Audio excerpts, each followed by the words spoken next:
Hello, పొద్దు పొద్దున్న ఎక్కడికి వెళ్ళావు నాని? ఇప్పుడే మంచిగా తయారై తాగతందుకు వచ్చిన బుజ్జి. మరి నువ్వు రెడీ అయి వంట చేస్తున్నా. తలకొసుకుని తానం చేసినావు కదా. ఆ నీకెలా తెలుసు? నీ చిక్సాం పాసన ఇక్కడ దాకా వస్తుంది నాకు. బంగారం నాని నువ్వు. మరి నా వెండి ఏం కూర వండుతుంది ఇయ్యాల? చికెన్. ఉల్లిగడ్డలు ఎన్ని కోసినావు? 2. అల్లం ఎల్లిగడ్డ ఎంత వేసినావు? సగం ప్యాకెట్. మరి ధనియాల పొడి? 3 చెంచాలు. ఎన్నిసార్లు చెప్పినా మా బుజ్జికి చికెన్ మటన్ అనేటప్పుడు ఉల్లిగడ్డలు 2 కాదు 3 కొయ్యని, అల్లం ఎల్లిగడ్డ సగం ప్యాకెట్ కాదు మొత్తం వేయని, ఇక ధనియాల పొడి కారం అయితే డబ్బులు పడేయమని రామచిలక చెప్పినట్టు చెప్పిన అయినా నువ్వు విన్నావు. ఇంకో నేను రెడీ అయ్యి వంట చేస్తున్నా నాని అని అంటున్నావు సన్నం గొంతు పెట్టుకొని.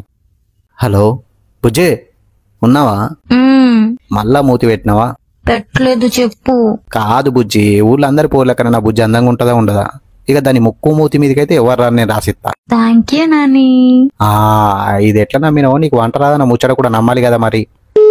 హలో బుజ్జి, చక్కెర బొండ, కంక